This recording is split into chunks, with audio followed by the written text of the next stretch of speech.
Hello students, class 10. It's a video 8 of the chapter The Rise of Nationalism in Europe. The history is the last part of the chapter.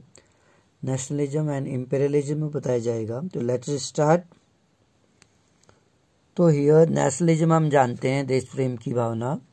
imperialism होता है साम्राज्यवाद. अगर हम imperialism को define करें, जब कोई पावरफुल कंट्रीज किसी पुअर कंट्री पर, वीक कंट्री पर डोमिनेट करने का प्रयास करती है, कैप्चर करने का प्रयास करती है, तो उसको इम्पेरियलिज्म बोलते हैं. जैसा कि ब्रिटेन ने यहाँ पर अपना साम्राज्य स्थापित किया था, क्योंकि इंडिया एक पुअर कंट्री था और यहाँ के लोग इलिटरेट थे, टेक्नोलॉजीज हमारे पास नहीं थी, तो अपनी कॉलोनियाँ स्थापित की थी, अपने उपनिवेश स्थापित किए थे उन्होंने यहाँ पर. तो ऐसे यूरोप के कई देशों में इम्पेरियलिज्म देखा गया. राष्ट्रवाद की भावना तो थी, देश प्रेम तो था ही उनमें. तो अगर हम बात करें, जो यूरोपियन शक्तियाँ थी, मैनिपुलेट किया उसने. जो नेशनलिस्ट थे, राष्ट्रवादी एस्पिरेशंस थे पीपल्स के, यूरोप के लोगों के लिए एक मैसेज जाता है कि किस तरह से उन्होंने नेशनलिज्म की भावना उनमें आई और उनके जो इम्पेरियलिस्टिक एम थे, साम्राज्यवाद स्थापित करने के जो उनके लक्ष्य थे. तो अगर हम देखें कि जो मोस्ट सीरियस सोर्स था एक नेशनलिस्ट लोगों की टेंशन जो थी यूरोप में, यानी कि उनको काफ़ी चिंता सताने लगी 1871 के बाद से. अगर हम बात करें यूरोपियन देशों की, वहाँ पर 1871 के बाद से यूरोप में एक सनसनी सी फैल गई लोगों में. क्यों? एरिया कॉल, एक बाल्कन जो था, एक बाल्कन एरिया था यूरोप में. तो जो बाल्कन एरिया था was a region of geographical and ethnic variation, जहां पर भौगोलिक रूप से और एथनिक रूप से, एथनिक कहते हैं जाति, अलग अलग जातियों के लोग थे वहां पर, वेरिएशंस विभिन्नताएं थी, जाति विभिन्नता थी, और भौगोलिक रूप से तो अलग था ही बाल्कन. कंपेरेटिवली मॉडर्न डे और आज के डेट में उस बाल्कन में कौन कौन से देश थे? Romania, Bulgaria, Albania, Greece, Macedonia, Croatia, Bosnia और हर्जिगोनिया. तो इतने जब ये शामिल थे, Slovenia, Serbia, Montenegro, which inhabitants were broadly known as Slavs, जिनके रहने वालों को स्लाव्स कहा जाता था. इन एरियाज में जो लोग रहते थे वो स्लाव्स के नाम से जाने जाते थे, और इस बाल्कन में इतने एरियाज कवर होते थे. Large part of Balkan was under the control of Ottoman Empire. तो कहता है कि जो लार्ज पार्ट था वो किससे कंट्रोल में था? Ottoman Empire. ऑटोमन एम्पायर के अंडर था ये पूरा बाल्कन, और यहाँ के रहने वाले लोग क्या कहलाते थे? स्लाव्स कहलाते थे. बाल्कन्स पीपल को स्लाव के नाम से जाना जाता था. और ये यूरोपियन ताकतें थी, अगर हम बात करें तो European power wanted to capture, वो बाल्कन पर कब्जा करना चाहती थी. ये यूरोपियन के शक्तिशाली देश थे, powerful countries wanted to capture the it. They were attract, वो बाल्कन से बहुत ज्यादा प्रभावित थे. पर वहां पर हम देखें, अगर संस्कृति की बात करें या जाति की बात करें, एथनिक की बात करें या ज्योग्राफिकल फीचर्स की बात करें, तो उन मामलों में जो बाल्कन द्वीप, आइलैंड बोल सकते हैं, वहां पर काफी विभिन्नताएं थी. तो बाल्कन के पीपल वो क्या चाहते थे बेटा? Also wanted nation state. Balkan के पीपल भी नेशन स्टेट चाहते थे. बाल्कन पीपल नेशन स्टेट, एक राष्ट्र बनाना चाहते थे, क्योंकि वहां पर कई सारी क्या थी अंदर उसके टेरिटरीज थी, अलग अलग क्षेत्र में विभाजित था बाल्कन भी. तो वहां के लोग नेशन स्टेट चाहते थे एंड प्रेफर फ्रीडम, और प्रीफर करते थे, वो भी फ्रीडम चाहते थे, वो भी लिबर्टी चाहते थे, और वो भी इक्वेलिटी चाहते थे.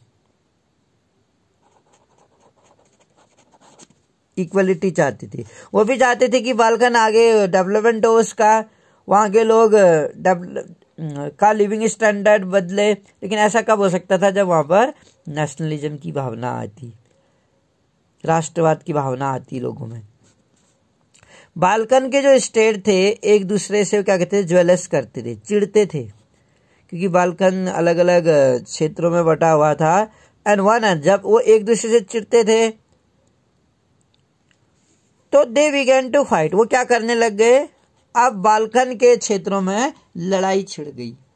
तो अब जब ये लड़ाई छिड़ गई तो ये यूरोपियन शक्तियां थी जैसे कि रशिया और ऑस्ट्रिया, वो क्या चाहते थे, वो बाल्कन पर रूल करना चाहते थे। रशिया और ऑस्ट्रिया और भी पावरफुल कंट्रीज, वो चाहते थे कि जैसे ही अब उन क्षेत्रों में लड़ाइयां छिड़ गई थी, जैसे ही युद्ध खत्म होता है, युद्ध खत्म होने के बाद उनकी जो नीति थी वो बाल्कन पर कब्जा करने की थी। ड्यू टू फाइट, इस लड़ाई के कारण जो यूरोपियन कंट्री थी वांटेड अनरेस्ट, इतनी ज्यादा अनरेस्ट हो गई वो कि फर्स्ट वर्ल्ड वॉर ही हो गया। बाल्कन के क्षेत्र आपस में लड़ने लगे, पूरे यूरोप में अशांति सी छा गई। और इस कारण से ऐसा माना जाता है कि 1914 में, आप याद रखिएगा, 1914 में युद्ध छिड़ गया और लोगों को लगता था कि जो युद्ध था बहुत जल्दी खत्म हो जाएगा, लेकिन ऐसा कुछ हुआ नहीं। अब पीपल तो वहां पर चाहते थे, उन्होंने बाल्कन के लोगों ने, मैं कह सकता कि एंटी इंपीरियल मूवमेंट चलाया।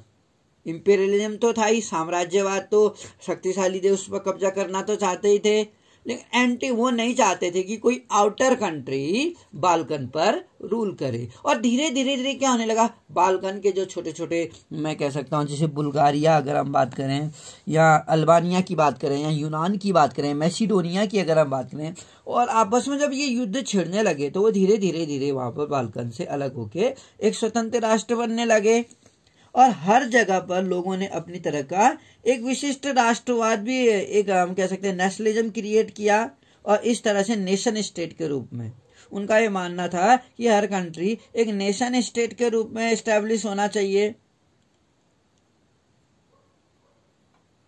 और हर तरफ हम देख रहे थे एंटी इंपीरियल मूवमेंट चल रहे थे, हम कह सकते हैं। और एक कलेक्टिवनेस, नेशनलिटी की यूनिटी थी लोगों में। और जो ये युद्ध चल रहा था इनमें, इन क्षेत्रों में, तो बाल्कन एरियाज में जो हम देख सकते हैं, वो क्या चाहते थे, अपनी अपनी एक आइडेंटिटी चाहते थे, एक फ्रीडम चाहते थे।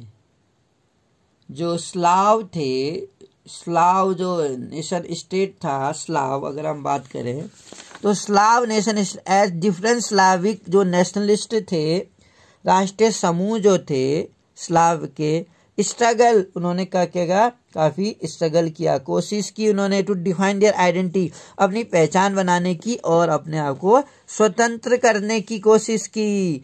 बाल्कन स्टेट, तो बाल्कन स्टेट क्या थे, furiously jealous of each other, एक दूसरे से क्या थे बेटा, वो चिढ़ते थे एक दूसरे से। And each hope to gain more territory, और हर एक टेरिटरी दूसरे से ज्यादा टेरिटरी गेन करना चाहता था, क्योंकि बाल्कन में अलग अलग टेरिटरीज थे, तो हर टेरिटरी एक दूसरे से चिढ़ता था। तो इस वजह से हर टेरिटरी चाहता था कि उसके पास अगले से ज्यादा क्या हो, ज्यादा भूभाग हो, ज्यादा लैंड कवर हो, उसके पास ज्यादा रिसोर्सेस यूज करे हो, more territory and expense of other. और क्या चाहता था वो, ज्यादा हथियाने की उम्मीद रखता था। Great more territory at the expense of other, matters were further complicated.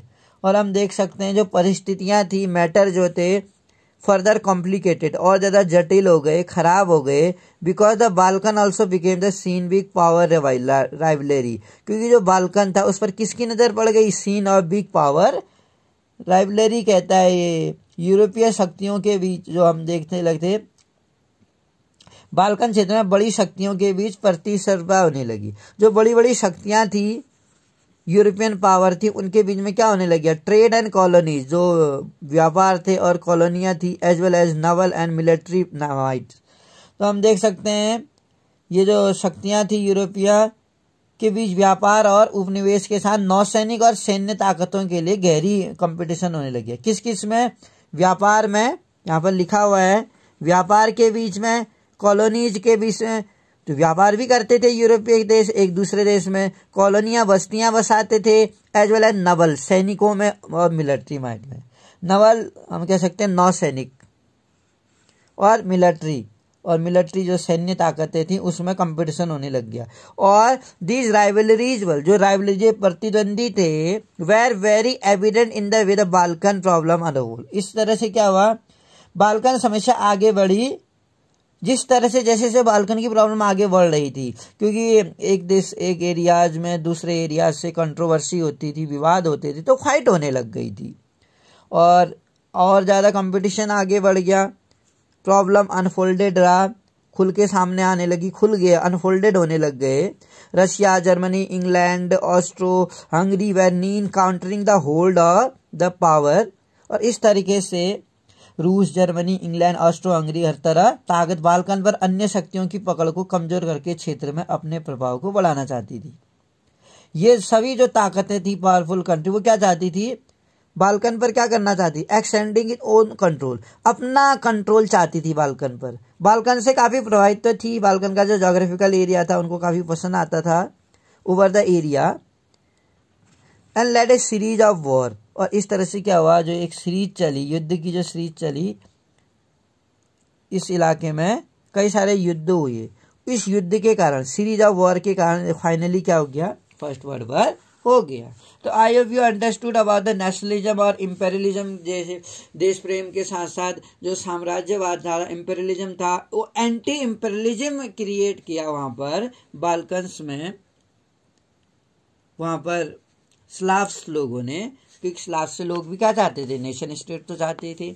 तो in this way our chapter going to finish. तो I hope you understood the part. Thank you for listening me.